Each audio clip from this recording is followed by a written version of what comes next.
Good morning, good afternoon, good evening, ladies and gentlemen. Thank you for joining us from all over the world. My name is Victoria Papp. I am a consultant from the ITU, and it is with great pleasure that I welcome you all to the webinar series on digital transformation for cities and communities. Today's episode will be on the topic of procurement for smart and sustainable cities, innovative mechanisms for digital transformation. Cities, societies, and communities are increasingly influenced by the evolution of technology. The potential of such technology, and in particular the way it's purchased, has a significant impact on improving public services and directly benefiting society. Today's webinar will dive into the key procurement mechanisms and measures available to cities and communities, while also discussing some of the core challenges associated with them. It will surely be an interesting discussion. I am pleased to see that many participants have connected today, and I look forward to your active participation during our question and answer session. I invite you all to drop a quick message in the chat box stating your name and the country from which you are connecting from. We have an excellent list of panelists for today's webinar. And we're also very privileged to have in our midst Ms. Tanya Marcos, Vice Chair, U4SSC. Without further delay, I would like to give the floor to Ms. Marcos to give us her opening remarks. Thank you very much. Good morning, good afternoon, and good evening. My name is Tanya Marcos. I'm the Vice Chairman of the United for Smart Sustainable Cities initiative. I'm honored to welcome you all to episode 16 on procurement for smart and sustainable cities, on innovative mechanisms for digital transformation of the Digital Transformation for Cities and Communities webinar series. First of all, I would like to express our condolences to the United Kingdom royal family, people and government at this very sad time, highlighting Her Majesty's dedication to public service for 7 decades. ITU launched this webinar series in September last year. Since then, the series has witnessed a substantial success given the niche and highly relevant topics discussed during each episode. I am delighted to see yet another pertinent topic related to smart cities and digital transformation being covered in this series. It has been estimated that by 2050, the global urban population will reach approximately 70%, with more than 5 billion people being housed in cities. This will be a challenging proposition given the aging infrastructure of cities, coupled with the lack of technology transfer channels, which can stunt access to basic services and products in the urban domain.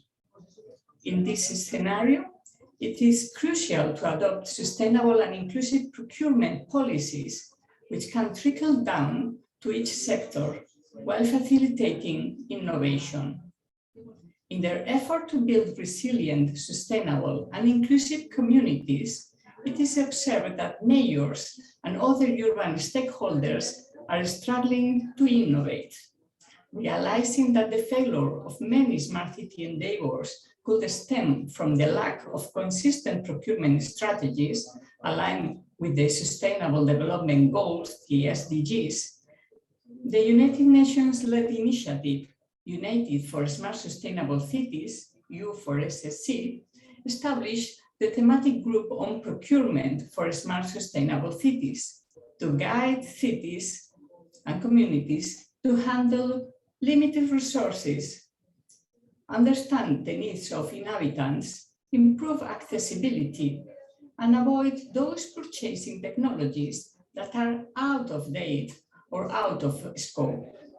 Since the approval of this thematic group, its co-leaders have put in a painstaking amount of effort to ensure continuance of work, as well as to conduct research on various procurement mechanisms and incorporate various perspectives, all with the final aim of pulling them together in the form of a deliverable that seeks to transcend boundaries and highlight the importance of smart cities in enhancing purchasing power for digital technologies and advance inclusion of persons with disabilities and older persons in the overall procurement process. I am just curious as you of all to see what novel approaches our panelists will bring forth to ease the path for aspiring smart cities towards sustainable and inclusive procurement. We have a very interesting lineup of speakers up ahead, ranging from G3ICT, UNDESA, ICLEI, and to the European Commission. So without any further ado, I would like to pass the floor to the moderator of the session, Mr. John Davis, who serves as the co-leader of the thematic group on procurement for smart sustainable cities. Thank you. Thank you very much, Victoria, for that kind introduction. And as mentioned, I've got great pleasure in being the moderator for today's seminar and discussions. My name is John Davies, and I'm the co-leader of the U4SSC thematic group on procurement guidelines for smart and sustainable cities. It can often be a dry subject, but it's been very interesting during this thematic group how exciting the discussions can become. There's no doubt that procurement has evolved significantly over the past decade. However, further advancements are needed to achieve the UN 2030 Agenda and the Sustainable Development Goals. I'm very excited that today we will have the opportunity to discuss the procurement mechanisms and measures along with the core challenges for smart and sustainable cities. We will also present our ongoing work on U4SSC deliverables that comes out of the procurement guidelines for the smart sustainable cities.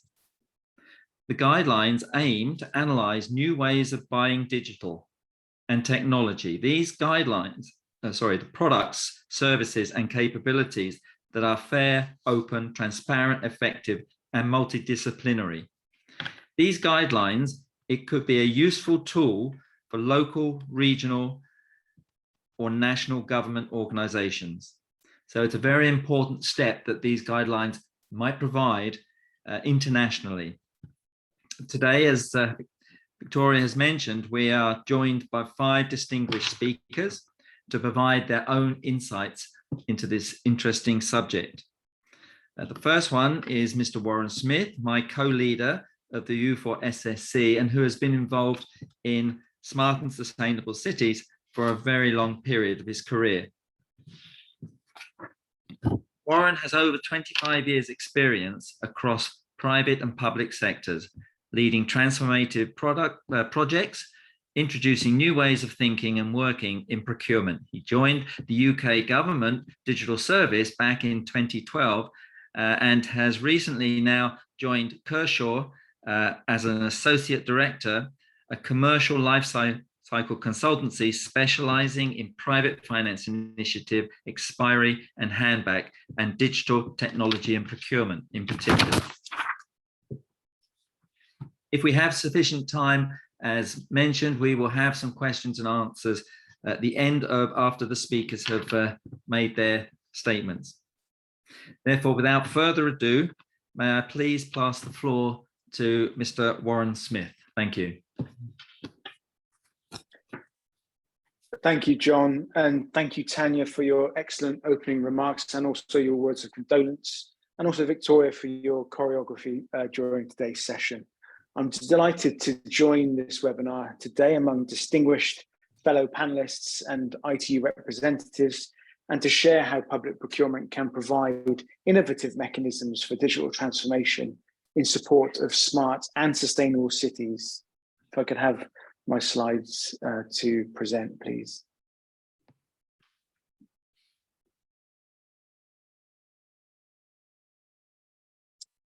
Thank you very much. If you could go to the next slide, please. Thank you. So we could not possibly have foreseen the situation and the circumstances that defined the first couple of years of this decade. The COVID-19 global health pandemic exposed gaps and weaknesses in government's digital resilience, as well as further undermining governance and accountability where systems were already weakened due to corruption and bribery. Driven by urgency and necessity during the pandemic, more governments everywhere pushed towards digital, data, and technology solutions and opportunities. This highlighted good, bad, and sometimes quite ugly practices in public procurement, shining a light on inequalities and vulnerabilities, which significantly impacted both smart and sustainable approaches. Next slide, please. But corruption, fraud, and bribery was endemic before the pandemic. In September 2018, at a UN Security Council session on tackling corruption for the sake of peace and international security, the UN Secretary General said that corruption is present in all countries, rich and poor, north and south, developed and developing. And the numbers show the startling scope of the challenge, which is big business globally. The World Economic Forum estimates the cost of corruption to be $2.6 trillion every year. And the World Bank estimates that $1 trillion in bribes is paid by businesses and individuals every year. Even before COVID-19, the World Economic Forum estimated that almost $500 billion of annual global healthcare spend was lost to fraud and corruption. Cases reviewed under the OECD Convention of Bribery of Foreign Public Officials in International Business Transactions show that 57% occurred to obtain a public procurement contract, and 40% occurred across the construction, transportation and storage, and ICT sectors. These are sectors closely associated with contracts or licensing through public procurement and are typically at the heart of cities' programs of work. Next slide, please. Since the beginning of the pandemic, cities have been on the front line of two complex global crises, simultaneously tackling the pandemic and climate change. What began as a public health crisis developed into a social and economic crisis. City procurement is both uniquely vulnerable and best positioned to be used to coordinate multi-stakeholder efforts to help prevent corruption. It's therefore imperative that we continue to scale our efforts to improve smart and sustainable public procurement as a critical and underutilized area of public policy, governance, transparency and accountability, and as a lever to achieve social value for money. This has huge benefits for citizens, civil servants, and governments, nationally, provincially, and municipally around the world. And with the global cost of corruption, fraud, and bribery being more than an estimated $3.6 trillion every year, it also has potential to ensure vast sums of money are directed towards investment in vital public services. Next slide, please. Over the course of the last decade, many governments have invested in transitioning from e-government to digital government as defined by OECD studies. Towards the end of the last decade, this policy framework developed further to recognize GovTech as a whole of government approach to public sector modernization that promotes simple, efficient, and transparent government with citizens at the center of reforms. And this is broadly consistent with the SDG Digital Investment Framework published by the ITU in 2019, which provides a whole of government approach to investing in digital technologies to achieve the SDGs, and sets out to help governments choose effective, scalable, technology-based solutions that achieve economies of scale and maximum return on investment. Next slide, please. It was also in 2019 that my work with the United for Smart Sustainable Cities initiative began, following a presentation I gave at the 9th Green Standards Week in the 4th annual meeting of the U4SSC implementation program in Valencia, Spain in October that year. U4SSC is a global initiative supported by 17 United Nations agencies and programs. It serves as a platform for discussions related to smart and sustainable cities. Currently, U4SSC has 6 active thematic groups as shown here on the slide. The deliverable of the Procurement Guidelines for Smart and Sustainable Cities thematic group, which I co-lead with today's panel moderator, John Davies, is being developed within U4SSC. Next slide, please. The aim of the guidelines is to help cities transition away from traditional approaches to strategically improve their supply chain performance and illustrate the potential of sustainable procurement and bringing positive impacts. This will help contribute to cities successfully achieving the SDGs.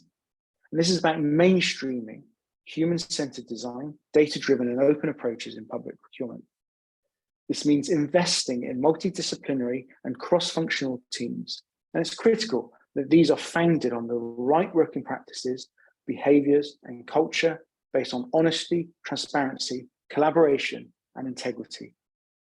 This is about using public procurement approaches that are fit for the 21st century as a lever to achieve inclusive, equitable, and sustainable policy outcomes that have positive economic, social and cultural, and environmental impacts.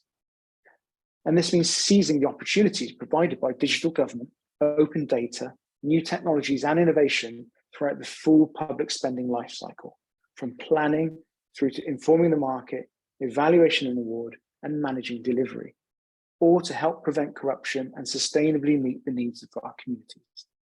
Next slide, please.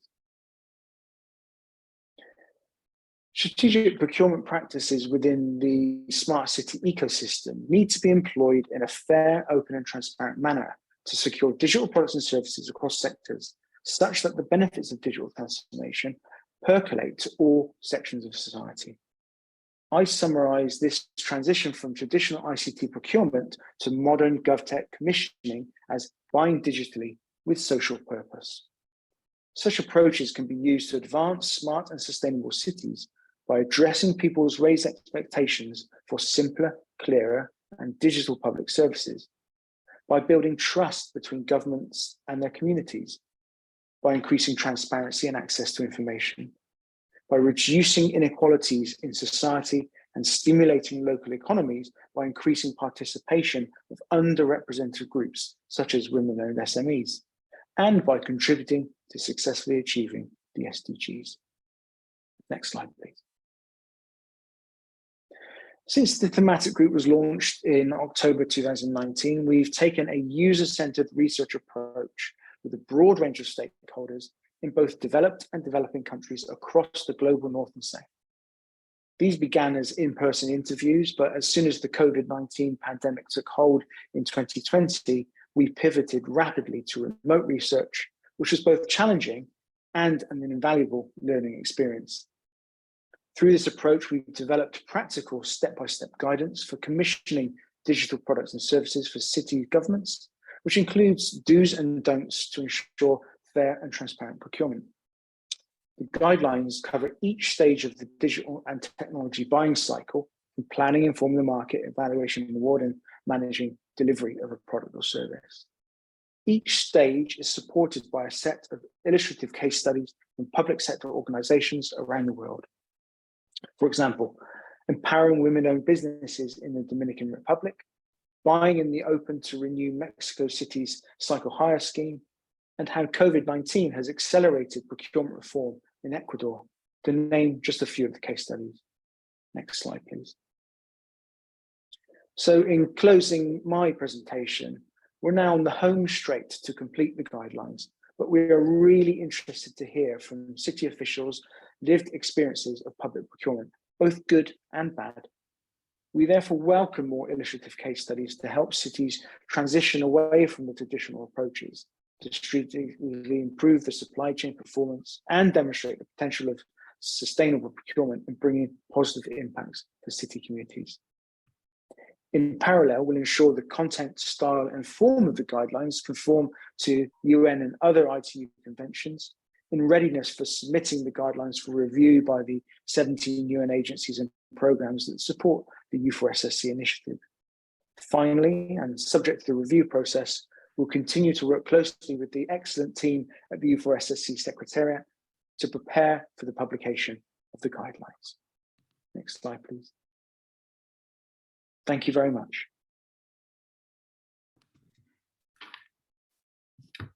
Thank you, Warren. Very much appreciate that. I think you'll all agree now that Warren's ability to make public procurement come to life, so to say, is legendary insofar as he has great wealth of experience and has a particular passion for public procurement, and so can articulate it in a way that he has done in this talk. So thank you very much, Warren. And yes, very exciting times to progress the next steps of the guidelines towards recommendation. Our next speaker, our second speaker, is Mr. James Thurston, and he is the Vice President of Global Strategy and Development at G3 ICT. James is an international technology policy leader. As G3 ICT's Vice President of Global Strategy and Development, he leads the design and implementation of new worldwide advocacy strategies and programs to scale up G3 ICT's global impact. Very interested, James, to hear, as you have a broad policy and management experience in both private and public sectors at the federal, state, and international levels of government. Over to you. Fantastic. Thank you so much. And if our colleagues could pull up our slides, thank you. Good morning from here in Washington, D.C. Good day, good evening to all of you. I am James. Thank you for the introduction, and really thank you to the ITU for this event and for your ongoing leadership in support of better, stronger cities, including through procurement, which, as I'll mention in a few minutes, is really kind of core to the work that our nonprofit does in many ways. So I want to focus my remarks to you today on cities and procurement by cities, specifically of technology, and how that procurement of technology can either advance the inclusion and rights of people with disabilities around the world or present additional barriers. And unfortunately, we see both. Just by way of brief introduction, G3 ICT is the global initiative for inclusive ICTs. We are an international nonprofit organization, although we were created 16 or 17 years ago with support of the United Nations. We're an independent nonprofit organization. We work in every region of the world, and we focus on the rights and inclusion of the more than 1 billion people with disabilities around the world, including through the increasing use of technology in the digital transformation of our society, including of our cities. A big part of the work that we've done is on procurement, although certainly not all of the work that we've done. I invite you to check out our website, g3ict.org.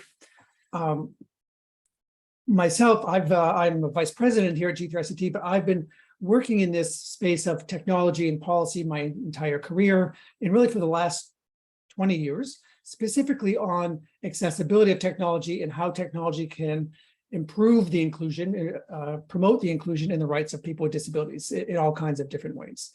And throughout that career, specifically that focus on accessibility and disability and technology, procurement has become what I call kind of the low-hanging fruit to support the digital inclusion and the greater rights of people with disabilities. And I'll get into that in just a second.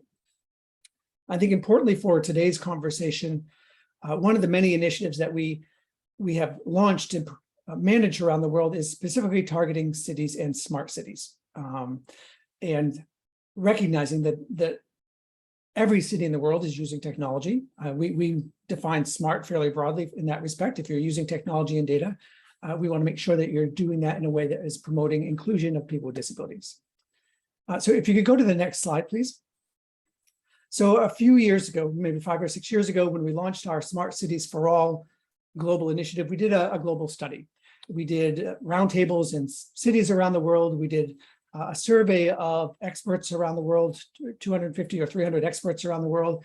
And what we found, unfortunately, is that today, smart cities, cities that are using technology, are actually making the situation worse, not better, for people with disabilities in those cities. They're making the digital divide bigger, not smaller, because they are buying and deploying using technology that is not accessible to people with disabilities, although it certainly can be and should be. So we really found when we did this survey of experts that 60% of these experts in cities around the world working with cities said that today cities, smart cities are failing people with disabilities. Just 18% of those experts knew of a city that were using existing robust global standards that define what accessible means for all kinds of technology. And importantly, we're also seeing in the innovation ecosystems that many smart cities work with, their incubators and their accelerators, that they're turning out great, exciting new smart city solutions, but typically they're not accessible. So it's actually making the innovation ecosystems are making the problem worse, not better, by continuing to innovate, create from a technology perspective, exciting solutions, but ones that are not accessible and inclusive. If you could go to the next slide, please. So why does this matter? And really, accessibility and inclusion really does matter, particularly in cities. So if you think about all the services that your cities provide, I live in Washington, D.C. They provide services around public safety, around courts and justice systems, transportation and mobility, education, healthcare, really a broad range of really important services that matter to us in our day-to-day living. And increasingly, those services are being provided by or supported with technology, again, in cities around the world. Now, think about the impact on people with disabilities if those services, those critical day-to-day services, are being provided with technology that is not accessible to someone who is blind or deaf or has a mobility disability or a cognitive disability. So for example, if there's a city transportation app that allows you to plan your route using bus and subway and maybe other modes of transportation, typically we'll have a lot of graphics in it, schedules, maps. But if those graphics are not readable by a screen reader, a person that is blind can't use that great solution to plan his or her trip around the city. If you think about all the ways that we're paying money to our cities through ticketing or payment kiosks, for example, if those aren't designed so that a wheelchair can actually get up to the kiosk, a person in a wheelchair can't use it. Or if they're not designed in a way that the screen and the keyboard are usable by someone in a wheelchair or with mobility disabilities, that solution, that exciting technology solution, is not going to be usable by everyone in the city. And then the payment apps, increasingly paying taxes, paying fines, paying for licenses or parking, whatever it is, paying through digital payment systems in cities. Again, really exciting solution, makes it life easier in many ways. But think about a payment solution where it times out too quickly. So someone with a cognitive disability may not be able to use that solution in an easy or effective way. So there's lots of ways that these technologies and these smart solutions can be accessible and usable by people with disabilities, but there are a lot of ways today that they're not. And just a couple real life examples. I mentioned that I live in the city of Washington, D.C. I have for many years. I love the city. When the pandemic started, our city, which is a smart city, developed a COVID dashboard, a great solution. They were providing new data every day about infection rates, hospitalization rates, really important information that I was using every day to sort of plan how I would be going about my day in many ways and what I felt safe and comfortable doing, as did we all. So a great data-driven technology solution, completely inaccessible to a person with a cognitive or visual disability.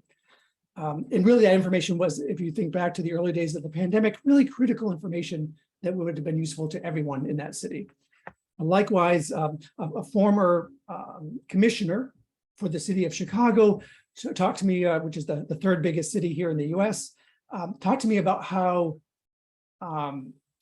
their housing supports, so supports for people who need financial support to afford housing in the city, had gone almost completely online and digital. That was the way you got support. But again, think about the impact if that support and getting access to that funding for your housing, critical, was not accessible to people with disabilities.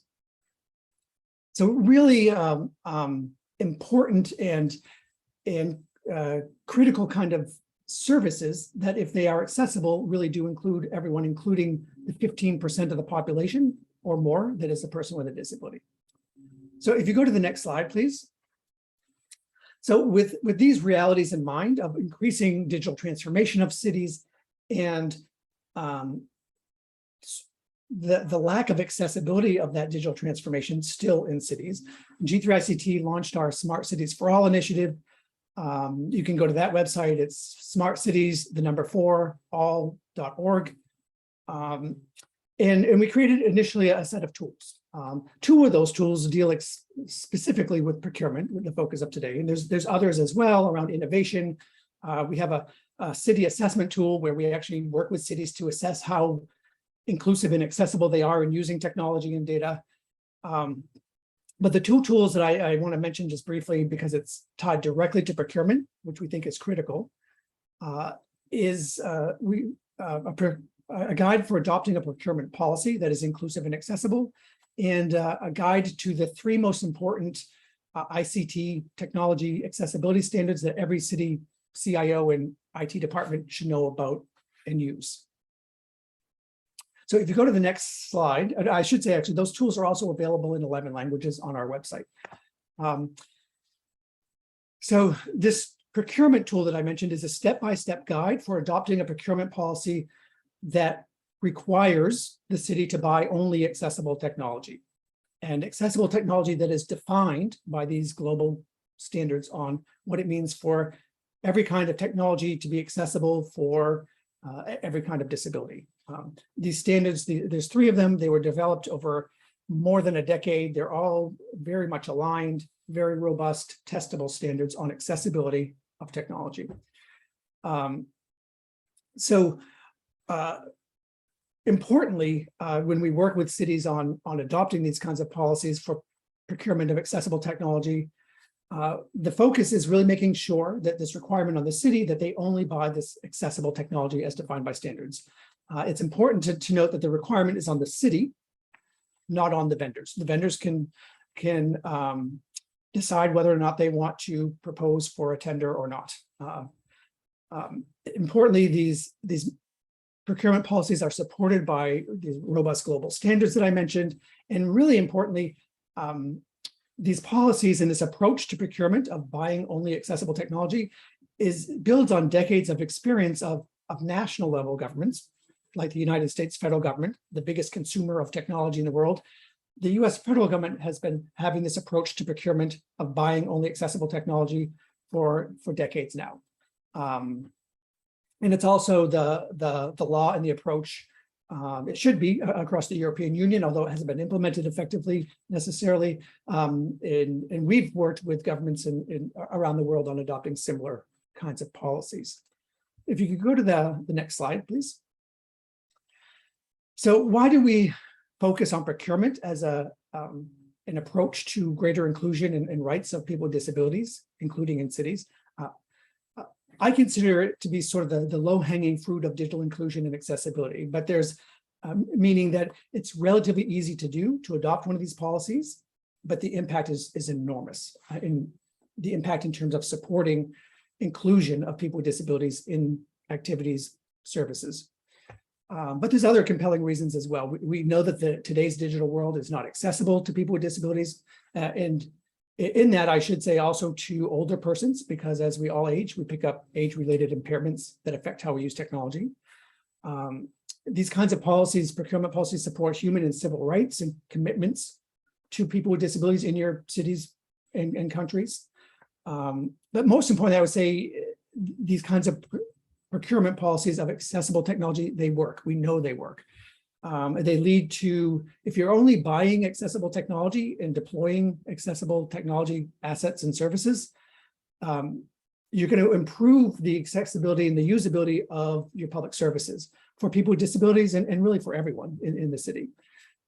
These policies really drive the market, drive technology companies, big and small, to innovate and compete based on accessibility of their solutions, which is fantastic. These kinds of procurement policies ultimately improve employment of people with disabilities. The US federal government, which has been doing this for a while, is probably the best employer of people with disabilities around the world. And we know that regardless of the city or the country, people with disabilities have significantly higher unemployment rates than the rest of the population. So there's a whole bunch of good reasons for adopting this kind of a procurement policy. If you go to the next slide, please.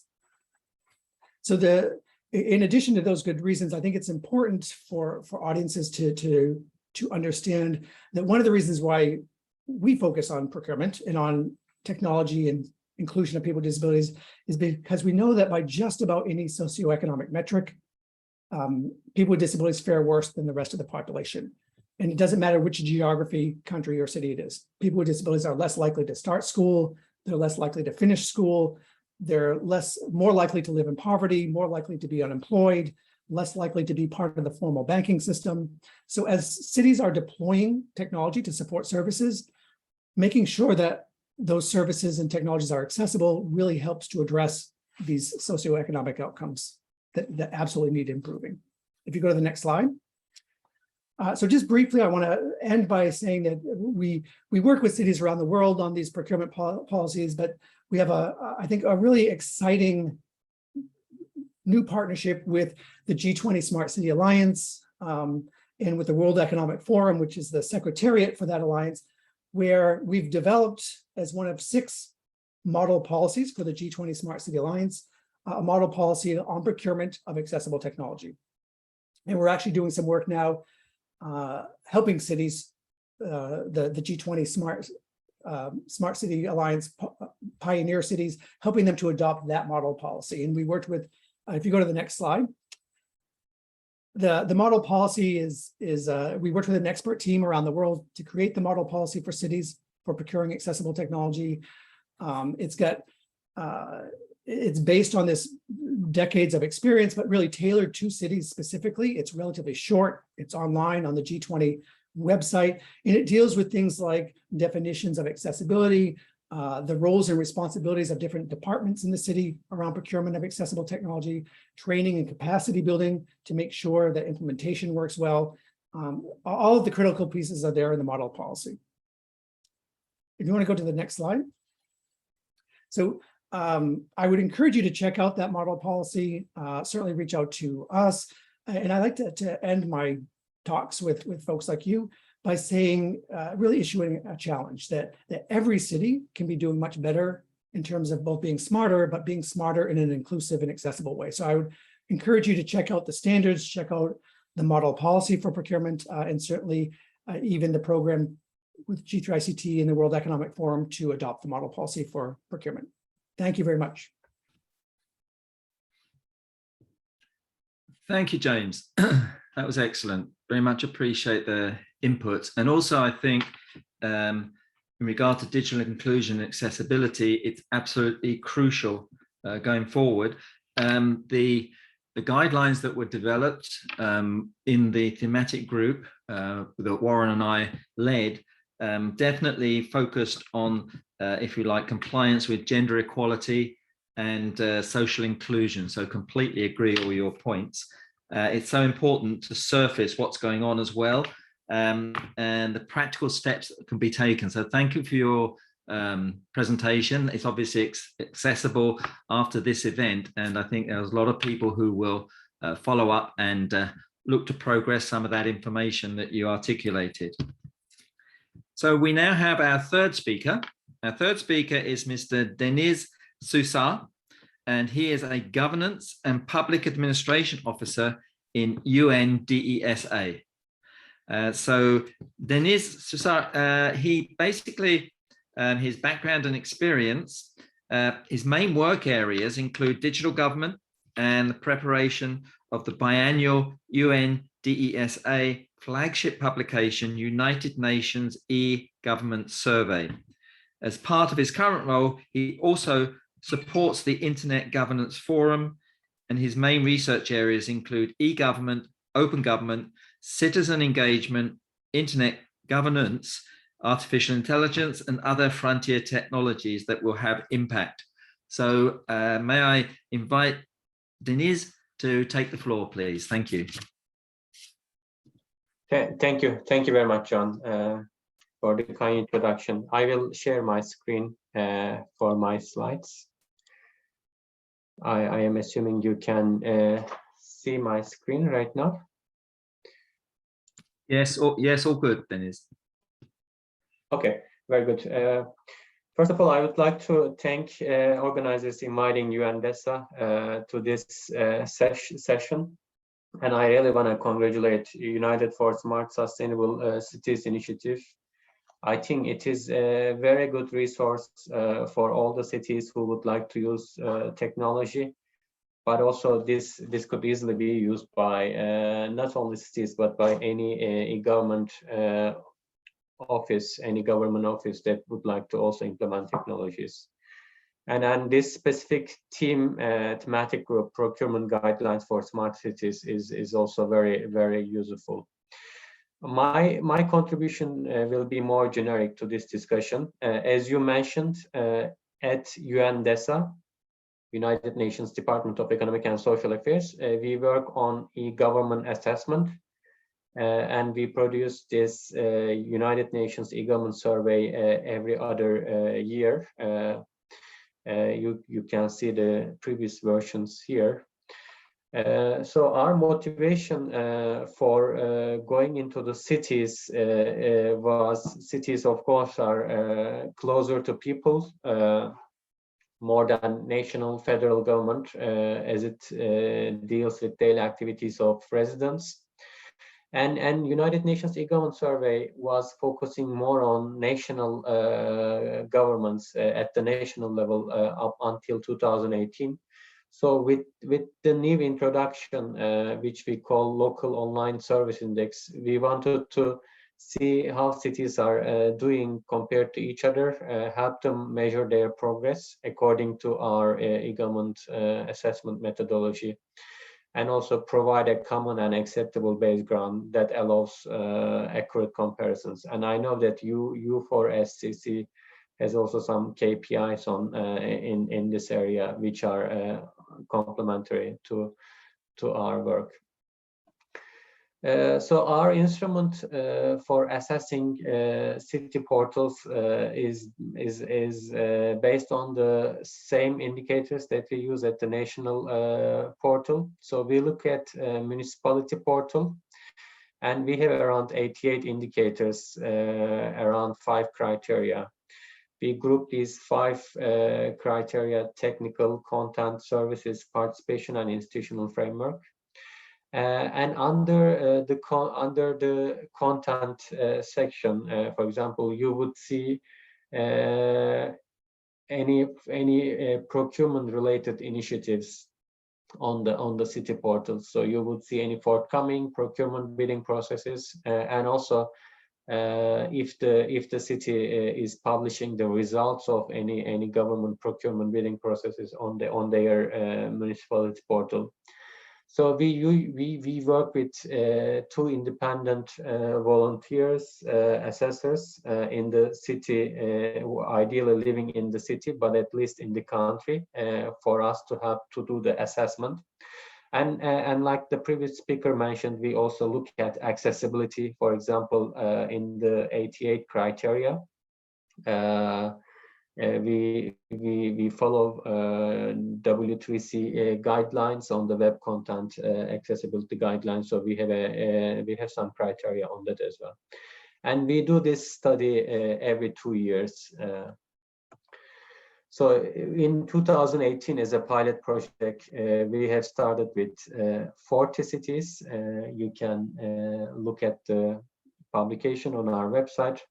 In 2020, we have increased to 100 cities, and in the upcoming 2022 editions, we look at we looked at the most populous city from each UN member state. You will see the 2022 results later this month, but I can say out of those 193 cities, I think around only 144 of them had some online presence, had a portal. So while we talk about smart cities and these new technologies, I mean, we should not also forget that many cities, many large cities in nearly 1/4 of UN member states do not have any presence online. So I'll share some findings from our 2022 study, and you can also look at the website which I share here, publicadministration.un.org/ecokb. So and see yourself. We usually see how cities do compare to each other.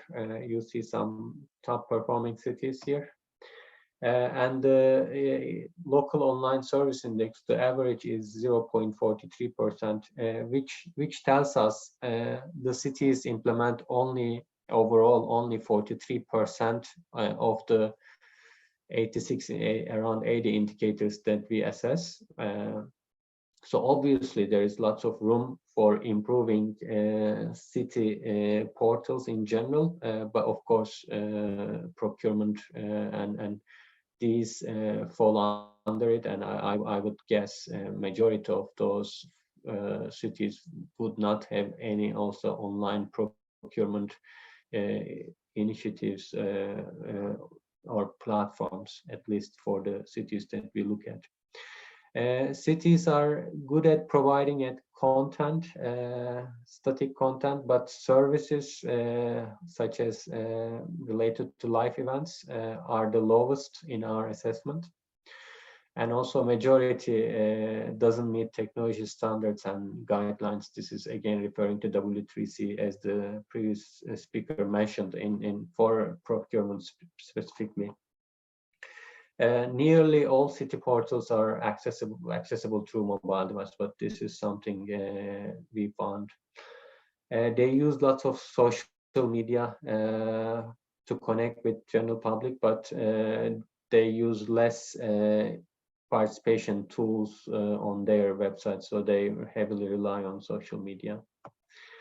And when we also compare, for example, city portals with their national portals, most of the national portals perform much better compared to the city portal. There are only a couple of cities from the 2020 study did better than their national portal. And as you see, most of the dots on the right side of the line implies that national portals do better. In the future, we are also trying to create a network among the cities. We call it LOSI, Local Online Service Index Network. Here, we partner with a network of entities like a research institution or university that can apply the methodology of UN e-government survey in the country in X number of cities. As I mentioned, due to limited resources, we can only look at the most populous city in a country, but we partner with different organizations, and this is also my call to the people who are listening here, who would like to apply our methodology to more cities in their countries. We can work together. We recently completed a project in Jordan. So we applied the methodology in 19 cities in Jordan, and ongoing projects are happening in Brazil and Palestine, and more to come in the pipeline. We did the Jordan study outcomes on actually this week on 7th of September, where you can also see the study report and results in our website. And finally, our publication, United Nations e-government survey, will be launched on 28th of September during the UN Secretary General's noon briefing, New York time. you could, for those interested, can follow it at UN Web TV. And in this publication, you will see how the most populous cities in 193 UN member states are doing according to our methodology. Again, thank you for listening. My contribution was more general to this discussion, but I should acknowledge that we do have procurement-related indicators, and you can see detailed results in our study related to procurement.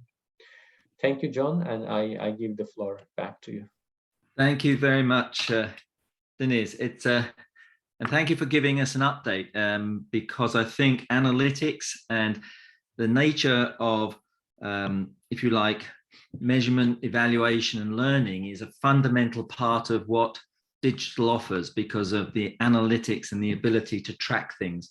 And whenever we want to do things, I think it's really key and important to make sure we've got a measurement and an assessment model there, so that we can, if you like, justify things in the right way. So thank you for that.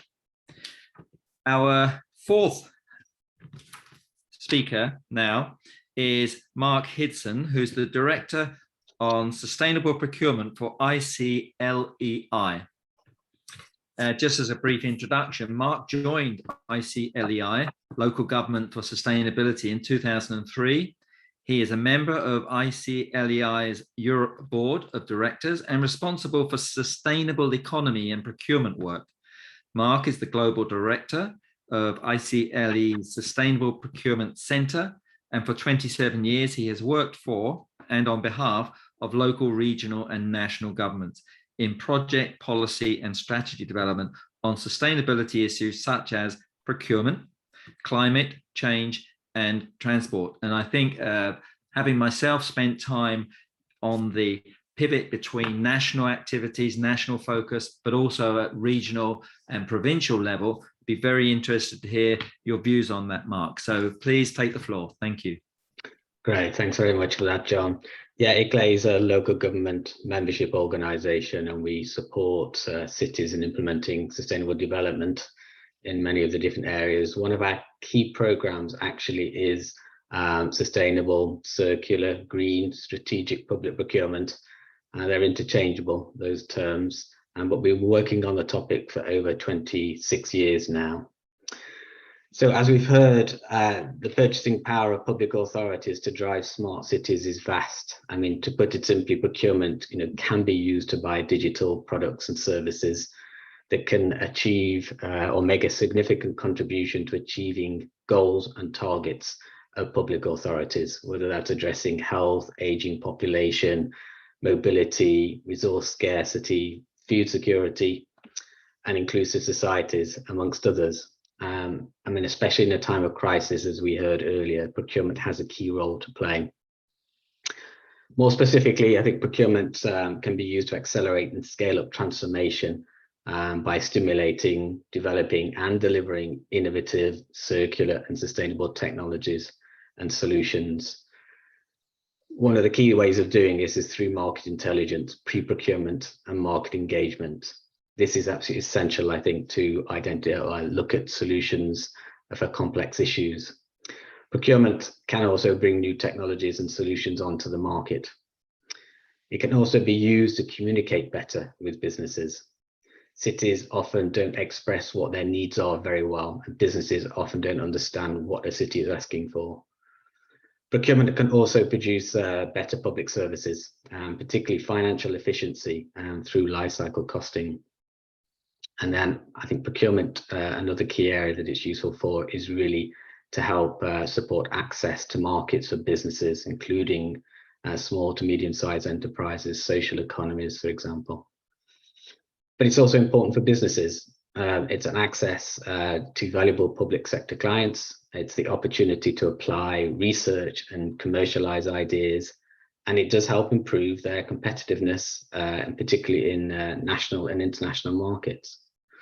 Through our work, we've identified a number of key barriers when it comes to smart cities. Smart cities often require integrated and holistic approaches. which are not standard in many cities. And therefore cities purchase suboptimal and distinct services and solutions. And these are provided by big companies, usually following a standard one-size-fits-all approach. This approach is of course less risky and more attractive for investors and banks, but it does not always fit the specific needs of the city. And it can also lead to vendor lock-in, limited control of citizens' data and digital rights, for example, when it comes to specifically smart cities. What's needed is innovative and tailor-made solutions, and this requires new business models. Other key barriers, of course, is the risk it can involve. It can also be seen to be open to corruption, as we've heard earlier. There's also initial capital costs. These upfront costs tend to be higher, and then there's longer payback periods as well. This fragmented market, particularly when it comes to smart city solutions, they often require many different businesses to work together. SMEs, for example, can provide niche products that can make smart cities work. And there's essentially a lack of time, resources and skills for procurement. And in many cases, it's usually down to one person who's having to do the procurement, depending on the size of the procurement and the product and service. However, we've been working on the topic, as I say, for many years, and there are, well, from our experience, success relies on a number of key points. The first one is a level of political support and also the willingness of staff to work on it. And the skill set, particularly of the procurement people, the management of risks. It's essential to have preparation and planning and early market engagement. Of course, this is difficult, I think, in certain regions of the world where you've got market engagement because of the corruption issue. But it's actually essential for innovative procurement and procurement of smart cities. It's also about considering alternatives to the direct purchase and ownership of a product. So it's about through leasing and requesting a service where that's possible. And staff have to be open to change management and behavioral change. It's so typical that in many cases, procurement staff or a city just uses a previous call for tender rather than think about the new ways of doing it when a contract is finished. So I'm just going to go through some of the key steps that we've developed and worked with cities. And it's important at the start to identify what the real need or problem is that requires a solution. And so that means thinking in terms of outcomes rather than a technical solution. For example, if you want to move people around the city, people think buses, but actually it may be better to go to the market and say, well, you want to move this group of people from A to B and see what the market can offer, rather than just going out and purchasing a bus, for example. The methods, well, I've mentioned the preliminary market engagement. I mean, this is important. It's key to gather information, find out what is available on the market, what products and services are there, what businesses can offer. And there are different ways of doing this, different methods. It can be done through face-to-face meetings, phone calls, web-based research, questionnaires, even to matchmaking sessions. Again, this is difficult to do in certain regions of the world, mainly linked again to the corruption, but also it can be resource intensive. It requires certain skills. You can then use different procurement procedures, and again, these vary at national level as well as, again, different regions of the world. But say if we take, for example, the European Public Procurement Directives, there are specific instruments that you can use, the innovation partnership procedures, for example, which can take you through the whole, from research and development to putting the product onto the market and buying that product in one instrument. You have competitive dialogue, for example, in Europe, which is where you can talk to preferred bidders, for example, that you can progressively refine the smart city requirements. And then there's a competitive procedure with negotiation. That gives, again, more freedom to negotiate what it is you're after and look at the elements of the design and innovation.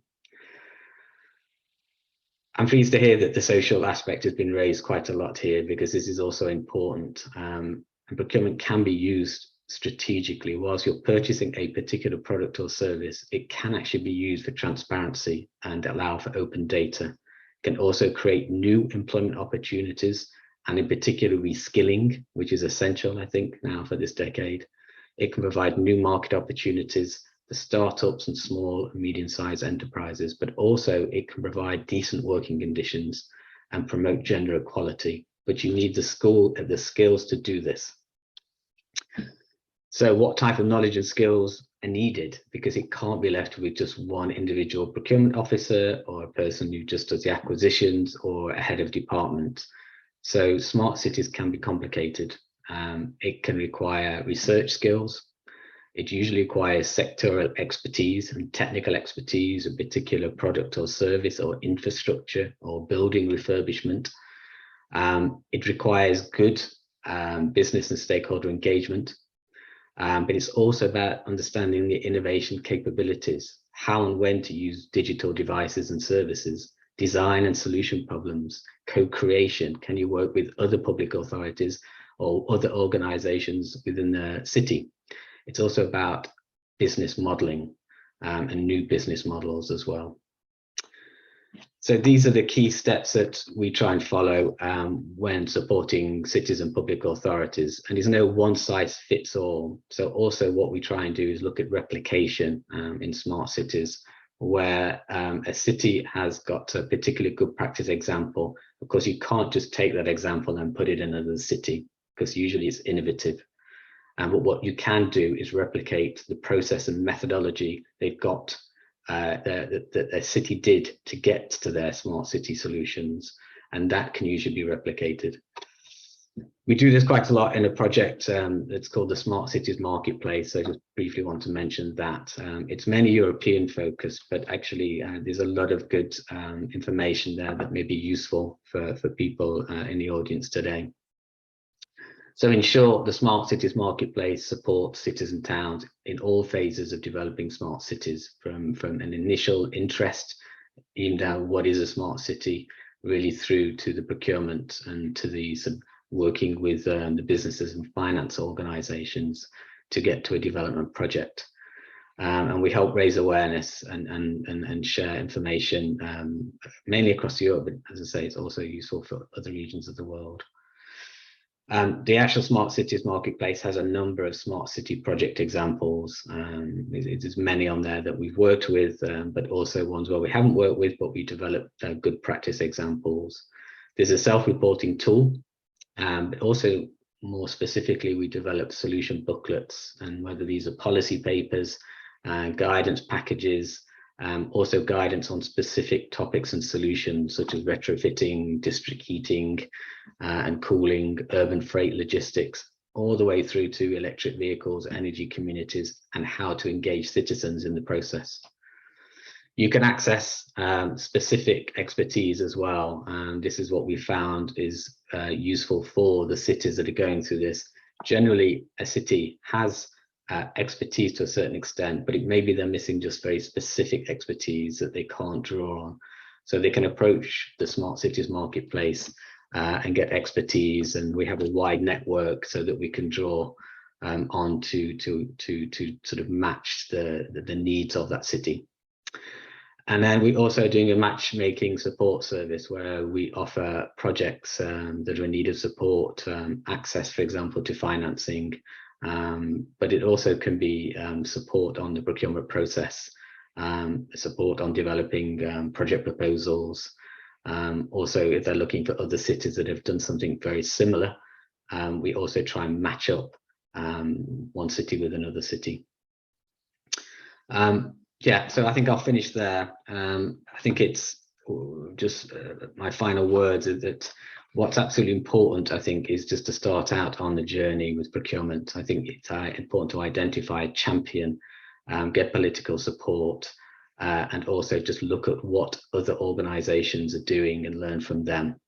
And those that are more advanced in the area, I think it's also important to look at what other cities or public authorities are doing. It's essential that people, I think, learn from each other. So thank you very much. Thank you, Mark. That was great. That's some Sorry, I just got to get my picture back out.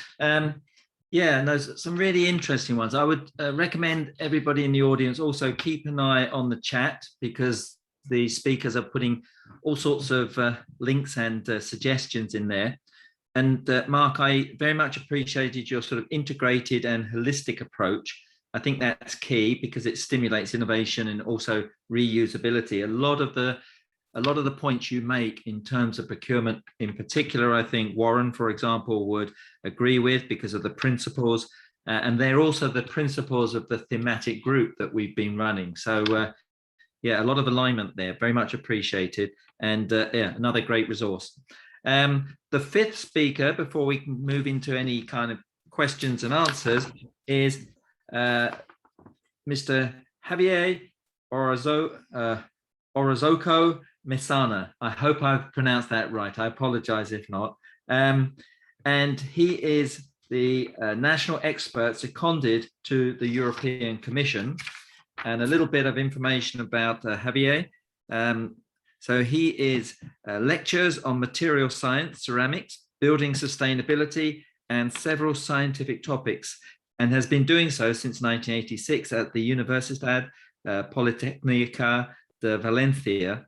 He has also lectured at Florida State University since April 21, and he joined DG Connect CNECT from the European Commission as seconded national expert. So very interesting to hear what your European Commission perspective, right, your European perspective, and also perhaps an angle on it from academia as well. So please take the floor, Javier. Thank you very much, John, for the presentation, and ITU for the opportunity to share some of the knowledge of some of the points we're interested in for developing further knowledge on procurement and the application to the smart sustainable cities. Let me share my screen so that I can begin with the presentation. And basically what I will be introducing is some points around a new technique. Well, it's a procedure actually developed on a directive from the European Commission, which has been gaining lots of attention lately, and which concentrates on developing innovation partnerships and using them for procuring new technologies and solutions which are not completely ready, are based at some stages to our research and development, and are very relevant for cities who are starting on this travel towards digital sustainability, digital platforms, and different tools for participation and all the different duties within cities. Here you have the link to the 2014 directive on innovation partnerships, and the important thing is that we concentrate on why is this relevant, what can we gain by introducing these procedures within the processes of cities and procuring.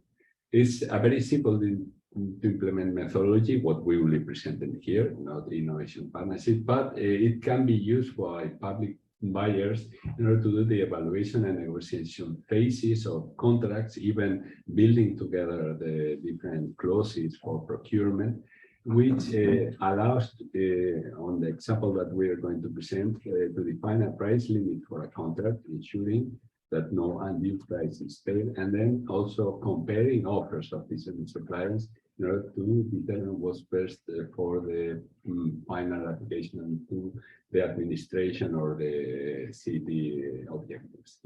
IP procedures entail the possibility for an administration to purchase a product or develop different services required by the city. On the first phase, some financial support is provided for different research and innovation activities, and then later, after all different clauses and requirements are completely defined, the purchasing of the product service is in line, and predefined contractual conditions are met once the expected performance has been achieved. This structure generates some difficulties because when the buyer wants to determine the objective of value of a supply for the administration, which is not completely defined, or they have to verify compliance against the conditions against the conditions imposed by the state aid rules. Specific problems. How can we approach the problem of determining the objective value of a supply? The initial investment, in other words, the amount which is required in order to support the research and innovation process, is carried without a guarantee that the project will manage to obtain a product or service with the required performance. In that sense, the city council, the public authorities have to invest a small amount in order to carry out the required works in order to assess the viability of the problem or to find a really adequate solution for the problem under study. Since there's a time lag in between the administration deciding to finance the development phase and when the product will be available, some other company could independently create solutions with characteristics equal or better than the objective of the innovative procedure. The investment is uncertain, but certainly the benefits are in the end certain. How can we verify compliance with the state aid rules? According to the market economy principle, the contract price should be the same as that which a hypothetical market operator would pay for a supply with the same characteristics. However, such characteristics cannot be expressed in terms of tangible items or already available products and services, but rather in terms of the expected performances in the case of the innovation partnerships. Available offers cannot be analyzed just in terms of price and tangible characteristics because they are not a reality. The administration must also estimate the likelihood that the supplier after the development phase will be able to reach the expected performance, which will depend on its innovation and development competencies, which are also evaluated during the process. So how can we verify respect of the market economy principle under these conditions? The strategic option approach begins with not only establishing the innovation partnership, but rather any process prior to the actual buying of the solution, which is based on a research and development decision taken by a market operator. And under these circumstances, there's a delay between the time when the investment is made and the final economic benefits are apparent. Uncertainty about the result, the research results do not generate positive cash flows, but it proves to be successful and enables companies to create and sell the products under much safer circumstances. In practical terms, operating according to market logic ensures the possibility of acting the way a market operator would follow if they have the same information available as the public administration. In a similar way to the decision-making process for a market operator, investing the initial investment that we indicated previously in R&D for a public administration can create through this innovation procurement contract the possibility to buy a product with better performance than those already on the market, and not only at a predefined price, but also matching very closely the expectations and overall the needs of the citizens or the administration. If the development activity does not allow to achieve the expected results in the end, so there's a failure on that initial phase, the administration will not make the purchase, thus limiting the losses of the initial investment. This is a very clear application and result. Let's analyze the market economy principle in innovation procurement. At the first initial stage, when everything is beginning, our procurement is just starting. At this phase, when the contract is signed, the administration finances with an investment I the development of a product service with target characteristics which are only vaguely defined, and they have to be made available within a certain time. The net cash flow is minus that investment. Once the final, this initial phase is ended, there are two possibilities. The innovation process is successful, and the administration will purchase the product under predefined economic conditions which have already been addressed. Then, if the expected benefits are defined by PV, the final net flow is PV minus C, economic condition. If the innovation process is unsuccessful, the net cash flow is zero, obviously, because there is no investment.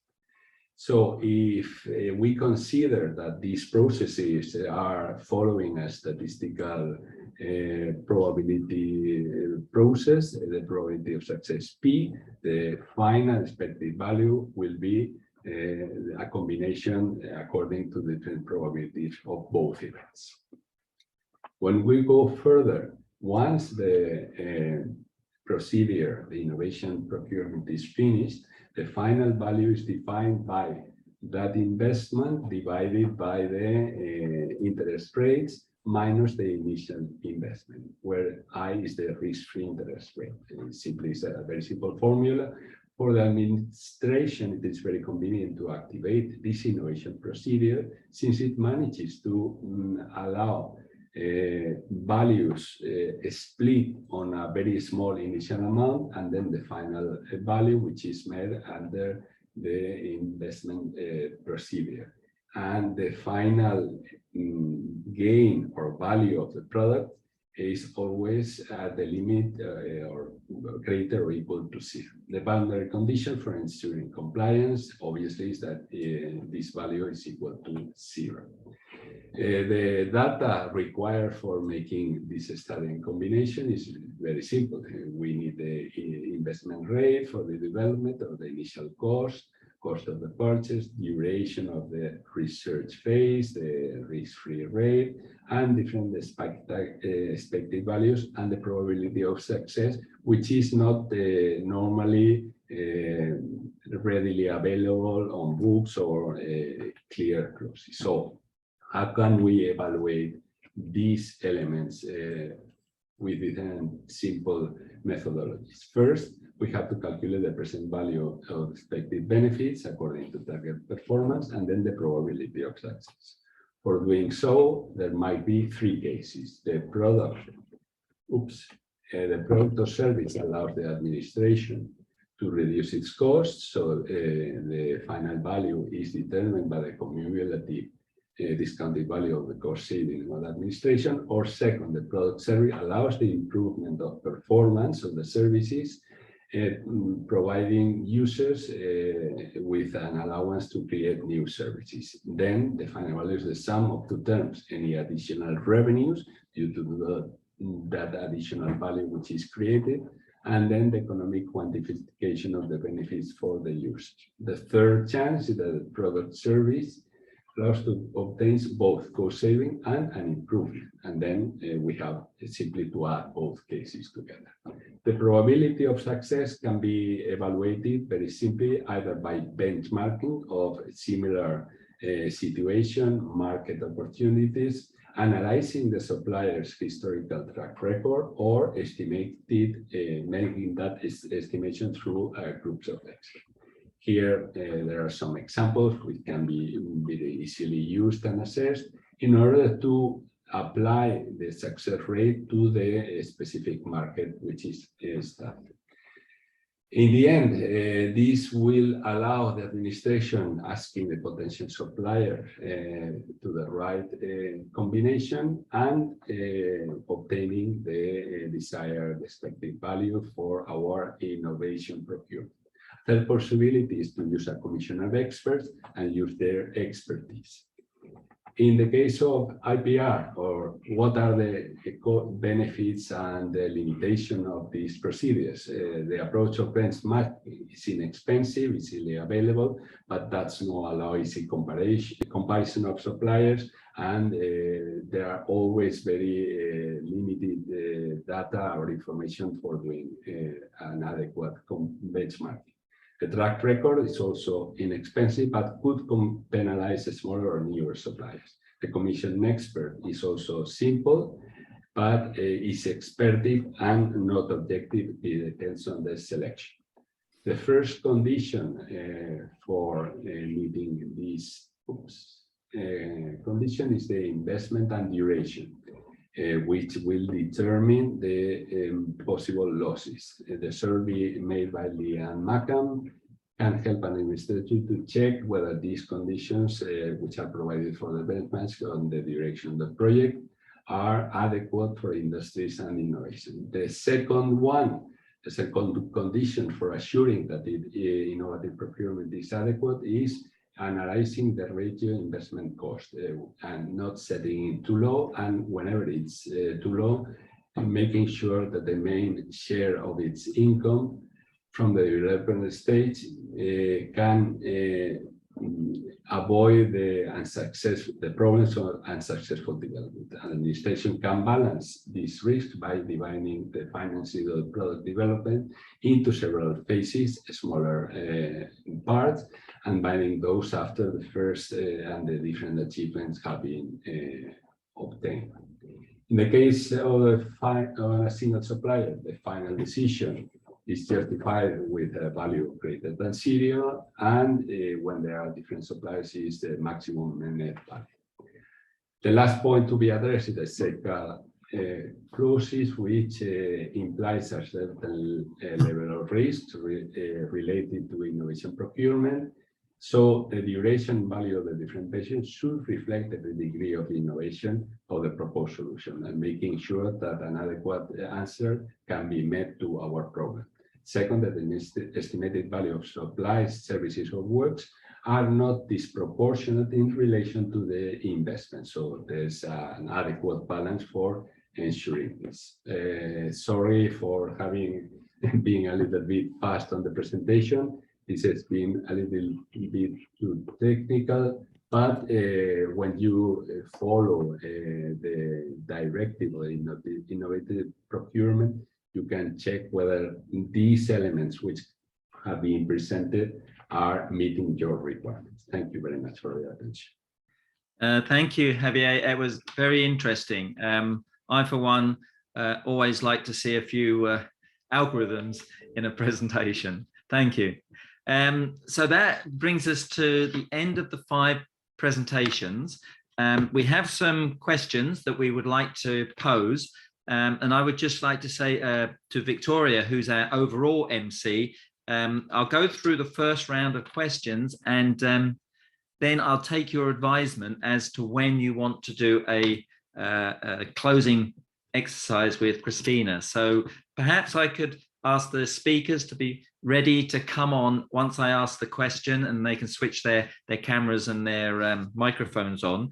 The first question goes back to the original speaker, which was Warren.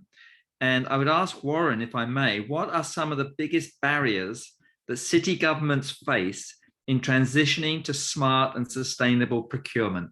Thank you, Warren. And Thank you. By the way, let's keep the answers relatively concise, because we will overrun, but obviously I'd like to get through as many questions as possible. Go ahead, Warren. Sorry to interrupt. Yeah, no, thank you. I'll keep it brief. I think there are myriad challenges, but I think one of the key ones is getting teams who are perhaps not used to working with other teams across different functions of the city to work together with a common understanding of the problems that need to be solved in addressing citizen and business needs that aren't being met. So getting legal, commercial, procurement, and digital and technology teams working together, pushing in the same direction with that common understanding. I think that's probably the biggest barrier, and make sure that they have investment and support top cover to get on and do what needs to be done. Thank you, John. Okay, thanks very much, Warren. Very nice and concise. The next question I'd like to ask is directed at James Thurston.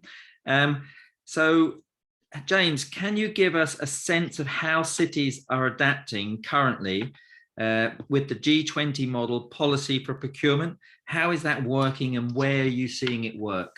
Thank you. Sure, absolutely. So as I mentioned in my remarks, the pieces for cities to focus more on accessibility as part of their procurement of technology are there. There's a model policy with the G20. We have tools on both the standards and how to adopt the policy. But what's really interesting, I think, in terms of adopting it is Microsoft has funded our nonprofit to work with 6 cities to adopt the G20 model policy for procurement. We've finished with the city of Los Angeles. They will be presenting to their city council by the end of this year their new model policy for procurement of accessible technology. We're sort of midstream right now of working with Quito in Ecuador and with Istanbul. And next month at the United Cities and Local Governments UCLG Congress, we'll be announcing another set of 3 cities that we'll work with to adopt this procurement policy. So cities can adopt the policy on their own, but we do see a lot of interest in cities around the world in getting help to make sure that they are able to effectively adopt and implement a procurement policy. That's excellent. Thank you very much for that feedback. The next question is to Denise. Denise, how can innovative mechanisms and the measurement mechanisms essentially and tools such as UNDESA's LOSI help cities and communities implement critical procurement practices? Okay, thank you, John, for that question. I think my initial reaction would be by raising awareness. We list good practices and which cities are implementing any procurement and share, and more importantly, sharing the results of these procurement results online with their audience. So I think that's my quick and short answer. But I can also say that we are ready to work with cities in applying our methodology. Anyone who is interested in, we have a short process to go to that direction. I don't want to take more of your time, but I will just paste a link in the chat so that everyone can see the steps and how they can work with us. Thank you. Thanks very much. And I would emphasize, please have a look at the chat because there's some very helpful links that have been put in there. The next question is to Mark, and I appreciate you guys giving us concise answers. The next question is to Mark. In relation to, if you like, smart cities and procurement in particular, are there additional costs to securing a smart city solution as opposed to another type of solution, maybe through traditional means? Yeah, that's a good question, thanks. Initial upfront costs, potentially, yes. I mean, I think in most cases, maybe for an innovative product or service, and particularly maybe digitalization. Also in time and resources of staff, I think there's initial costs, but here I think you have to take into account the life cycle costs. So it's not just about the initial purchase price, it's about the use, it's about the maintenance, replacement, longevity of that particular product and service. But what's key nowadays is also, of course, taking into account the environmental and social impacts, which a city usually has to carry anyway if it does have these impacts. So I think procurement is a good way of actually making, I think, costs or making savings, but also producing better services to their citizens. Okay, thank you, Mark. That's very good. The next question is, and I want to go through everybody so everyone gets a chance. The next question is for Javier. What, Javier, are the best scenarios for procurement through, you mentioned innovation partnerships? Very clearly, the best scenarios are when you don't know exactly as a procurer what is really needed. There are many solutions on the market. Either you have to analyze through a market research how they are meeting your expectation, the citizen needs, the definition spaces, or whatever is required by the city, and or the technology is very new and you have to find an adequate fee. That's perfect, because then you are not paying for anything you will not use in the end. Okay, thank you very much, Javier. We've nicely come to 3:30, which ostensibly is the end of our Q&A session as such. May I pass back to Victoria and ask her to take us to the next step of closing? I'd like to thank all of our speakers for some very, very fascinating, interesting interactions.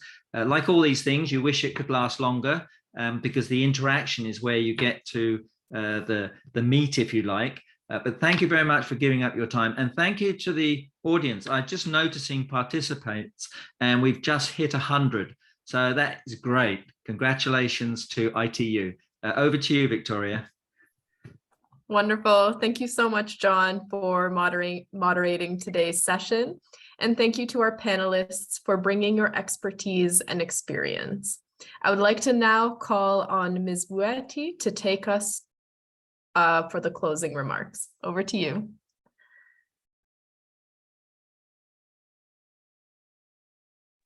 Oh, Christina, I think you're on mute. Thank you.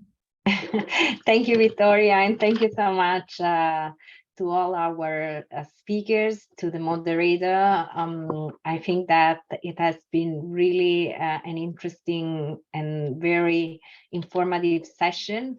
I think that given the dynamic nature of the smart city ecosystem, it is really essential to steer away from traditional procurement methods, which are often expensive, restrictive, and time-consuming, and we really need to put in place that all the advantages of digital transformation, trickle down across verticals in the city domain, including, of course, that of the procurement. We have heard, from our speakers today, the importance of having, key aspects like, for example, accessibility, like sustainability as key parts, of any procurement policies that is being put in place. So, we certainly at ITU embrace those messages and those values. We have also had the opportunity to learn more about the United for Smart Sustainable City initiative, and in particular about the deliverable on procurement guidelines for smart sustainable cities, which is being prepared by a group of experts led by Warren and John. That I commend for their really unwavering dedication. And also, I think I'd like also to really launch a call to action to all of you to contribute to this work and, give us your feedback. I'd like also to take the opportunity to thank our, UN partners, including UNDESA, that participated, in this event. For their support. And well, we certainly at the ITU sincerely believe that alone we can do really so little, and together we can do so much. Therefore, I really thank you once again for your participation and your continued support, and looking forward to our next webinars in a month's time. Thank you, everyone. The webinar is now closed.